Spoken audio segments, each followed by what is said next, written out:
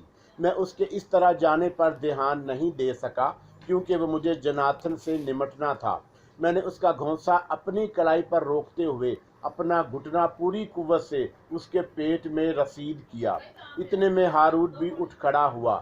وہ اپنے ساتھی کی مدد کے لیے لپکا۔ لائف بوٹ پر اچانک سناٹا سا چھا گیا۔ سب لوگ اپنا رونا دھونا بھول کر اس فری سٹائل کی طرف متوجہ ہو گئے۔ میرے جسم میں اس وقت نہ جانے اتنی طاقت کہاں سے آ گئی کہ میں بڑے اطمینان سے جناتھن اور بارود کی ٹھکائی کیے جا رہا تھا۔ وہ دونوں میرے مقابلے پر جم نہیں پا رہے تھے۔ کپتان احمد اور اس کا عملہ بھی خاموش کھڑا ہوا یہ تماشا دیکھ رہا تھا، لیکن مجھے یقین ہے کہ اگر میرا پہلو کمزور پڑتا تو وہ لوگ بھی میری مدد ضرور کرتے۔ ایک مرتبہ میرا مکہ کھا کر جناتھن کے پیر اس طرح اکھڑے کہ وہ لائف بوٹ کے کنارے سے ٹکرایا اور پھر الٹ کر سمندر میں جا گرا۔ یہ اس کی بدقسمتی تھی کہ ابھی کچھ ہی دیر سے ایک شارک نے لائف بوٹ کا تعاقب شروع کیا تھا۔ وہ ایک دم جناتھن پر ٹوٹ پڑی اور اس کے آری جیسے تیز دانتوں نے جناتھن کے جسم کے ٹکڑے کر دیے۔ چند لمحوں کے لیے سمندر کا پانی رنگین ہو گیا۔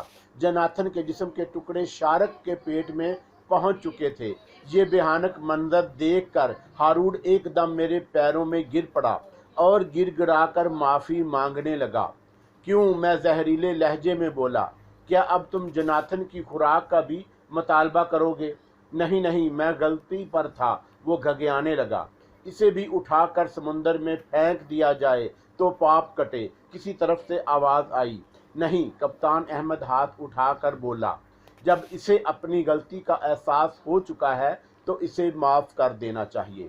میں نے بڑی حقارت سے ہارون کے سر پر ایک ٹھوکر لگائی اور سنگیتا کی طرف مڑ گیا جو ہنگامے کے دوران میں میرے قریب آئی تھی۔ جب میں اس کے قریب پہنچا تو ان کا بھی میرے سر پر واپس آ چکی تھی۔ اب تم اس لائف بوٹ کے مسافروں کے ہیرو بن چکے ہو، سنگیتا نے مسکرا کر کہا۔ میں حیران ہوں کہ میرے جسم میں اتنی طاقت کہاں سے آ گئی۔ تمہارے جسم میں نہیں آئی تھی، ان کا بول پڑی، بلکہ میں نے جا کر ان دونوں کی رہی سہی طاقت کو مفلوج کر دیا تھا۔ اوہ تو یہ بات تھی، میں نے سر ہلایا۔ کیا بات تھی؟ سنگیتا تعجب سے بولی۔ میں دھیرے سے ہنس پڑا اور پھر میں نے کہا، دراصل میں اپنی اس ننھی سی جان سے مخاطب تھا، میرے فتح کا سہرا اسی کے سر پر ہے۔ سنگیتا نے یہ سن کر برا سا منہ بنایا۔ میں ایک طرف بیٹھ گیا۔ اس ورزش نے مجھے بھی بری طرح تھکا دیا، حلق میں کانٹے سے پڑ گئے۔ میں متوقع نظروں سے کپتان احمد کے عملے کی طرف دیکھنے لگا۔ وہ لوگ راشن تقسیم کر رہے تھے۔ میں بڑی بے چینی سے اپنی باری کا منتظر رہا۔ سنو، انکا نے میرے کان میں سرگوشی کی، میں راشن تقسیم کرنے والوں میں سے کسی کے سر پر چلی جاتی ہوں، میں اسے مجبور کر دوں گی کہ وہ تمہیں چوری چھپے زیادہ راشن دے دے۔ نہیں، میں نے سختی سے کہا، میں خود غرضوں کی قطار میں نہیں کھڑا ہونا چاہتا، مجھے بھی وہی ملنا چاہیے جو دوسروں کو مل رہا ہے۔ سنگیتا بڑی دلچسپی سے میری طرف دیکھنے لگی۔ غالباً وہ سمجھ گئی تھی کہ میں انکا سے مخاطب ہوں۔ انکا نے میری جواب سن کر برا سا منہ بنایا۔ کیا تم کتابوں کے انسان بننا چاہتے ہو؟ وہ بولی، میں صرف انسان رہنا چاہتا ہوں۔ انسان تو ایسے موقعوں پر تھوڑا سا خود غرض بن ہی جاتا ہے، وہ انسان کے بھیس میں جانور ہوتا ہے۔ انکا نے لاپرواہی سے شانے جھٹک کر ارد گرد کا جائزہ لینے لگی۔ پھر اس نے کہا، تم نے ہارون کو ہلاک نہ کر کے مجھے شکر گزار ہونے کا موقع فراہم کر دیا ہے۔ کیوں؟ میں اپنی بھوک کو ایک ہفتے سے زیادہ برداشت نہیں کر سکتی۔ اگر ہماری لائف بوٹ ایک ہفتے میں ساحل پر نہ پہنچی جیسی کہ توقع ہے تو پھر ہارون ہی کا جسم میرے لیے غذا فراہم کرے گا۔ انکا کے اس ارادے سے باخبر ہونے کے بعد میں نے اس پر کوئی تبصرہ نہیں کیا۔ مجھے ہارون سے کوئی ہمدردی بھی تو نہیں تھی۔ سنگیتا کا خیال ٹھیک ہی ثابت ہوا۔ میں لائف بوٹ کے مسافروں کا ہیرو بن گیا۔ وہ لوگ جب میری طرف دیکھتے تو ان کی آنکھوں میں خوف اور احترام کا ملا جلا تاثر ہوتا۔ دراصل جناتھن کی ہلاکت اور اس رات کے واقعے کے پس منظر میں دیکھا جا رہا تھا جب آسمانی بجلی میرے سر پر چکرا کر رہ گئی اور میرا کچھ نہ بگاڑ سکی۔ اگلے دن سورج ایک بار پھر آہو بکا کا طوفان لایا۔ دوسرا شیر خوار بچہ بھی چل بسا، اور جب اس کی لاش سمندر کی گہرائی کو سونپی گئی تو ماں کی چیخوں سے آکاش کا دل تھرا رہا تھا۔ اس روز 2 مرا اور ایک بوڑھی عورت بھی موت کی آغوش میں پہنچے تھے، اور ان کی لاشیں بھی سمندر بورد کر دی گئیں۔ دن گزرتے رہے، لائف بوٹ سفر کرتی رہی، لوگ پیاس سے تڑپ تڑپ کر مرتے رہے اور ان کی لاشیں سمندر میں پھینکی جاتی رہیں۔ انکا کے چہرے کی سرخی بھی زردی غالب آتی جا رہی تھی۔ اس نے ہارون کو شکار کرنے کا ارادہ باندھ رکھا تھا، لیکن ہارون اس سے پہلے ہی چل بسا۔ مجبوراً اس نے ایک اور آدمی کا شکار کر لیا اور اس کے عارض کی شادابی لوٹ آئی۔ انکا کے دوسرے شکار کی گردن پر بھی ننھے ننھے دانتوں کے نشان دیکھ لیے گئے۔ دوسری مرتبہ یہ واقعہ پیش آیا تو کپتان احمد کی تشویش گہری ہو گئی، اور اس نے مسافروں میں جس شخص سے اس موضوع پر گفتگو کرنا پسند کیا وہ میں تھا۔ کیسی ستم ظریفی ہے یہ! بار بار مجھے خیال آیا کہ لائف بوٹوں کے مسافروں میں کوئی خبیث ہستی بھی سفر کر رہی ہے۔ کپتان احمد نے خوف و حیرت کے ملے جلے تاثرات کے ساتھ کہا، لیکن دانتوں کے نشان اتنے باریک ہیں کہ وہ کسی آدمی کے تو ہو نہیں سکتے۔ شاید لائف بوٹ میں کوئی خون خوار چوہیا چھپی ہوئی ہے۔ چوہیا اتنا خون تو نہیں پی سکتی، تو پھر ایک ہی صورت ہے، وہ کیا؟ راتوں کو جاگ کر نگرانی کی جائے۔ کپتان احمد پھیکی سی ہنسی سے ہنسا۔ ہم کتنی راتیں جاگ سکیں گے؟ یہ واقعہ 1 ہفتے بعد پیش آیا ہے، کیا اتنے دن تک جاگنا ممکن ہوگا؟ میں نے اس بات کا کوئی جواب نہیں دیا۔ جواب دیا بھی نہیں جا سکتا تھا، اور اگر دیا جا سکتا تو بھی اب میری خواہش یہی تھی کہ گفتگو ختم کر دی جائے، جس میں اب اتنی طاقت نہیں رہ گئی تھی کہ زیادہ دیر تک باتیں کی جا سکیں۔ خشک زبان کو حرکت دیتے ہوئے تکلیف محسوس ہوتی تھی۔ شروع میں انکا اور سنگیتا کی وجہ سے میرے حوصلے کافی بلند تھے، لیکن اب میں ان کی طرف سے بھی مایوس ہوتا جا رہا تھا۔ ایسا معلوم ہوتا تھا جیسے موجودہ حالات نے ان کو بھی بے بس کر دیا ہو۔ آخر ایک روز میں نے انکا سے اس موضوع پر گفتگو چھیڑ دی۔ میرا طنز برداشت کرتے ہوئے انکا نے کہا، تم کو اس صبر آزما صورتحال سے میں نکال سکتی ہوں، لیکن اس کے لیے ضروری ہے کہ میں اس کشتی سے چلے جاؤں، سمندر کے کسی حصے پر سفر کرتے ہوئے کسی جہاز کے کپتان کے سر پر سوار ہو کر اسے ادھر آنے پر مجبور کر دوں۔ ظاہر ہے کہ اس صورت میں سارے ہی انسانوں کی جان بچ جائے گی، تو پھر تم ایسا کیوں نہیں کرتی؟ سرنگا، وہ میں نے خیز لہجے میں بولی۔ کیا مطلب؟ اس کی طرف سے پھر کوئی حملہ ہو سکتا ہے۔ اگر میں کشتی پر نہ رہی تو اس حملے کا توڑ بھی نہیں کر سکوں گی۔ جہاز پر ہی تم نے کیا کر لیا تھا؟ میں نے منہ بنا کر کہا۔ اس وقت کی بات اور تھی، انکا نے تلملا کر جواب دیا۔ اس وقت تم اور سنگیتا جو کھیل کھیل رہے تھے وہ اتنا دلچسپ تھا کہ میری تمام تر توجہ تم دونوں پر مرکوز ہو گئی، لیکن اب ایسا نہیں ہے۔ میں پوری طرح ہوشیار ہوں۔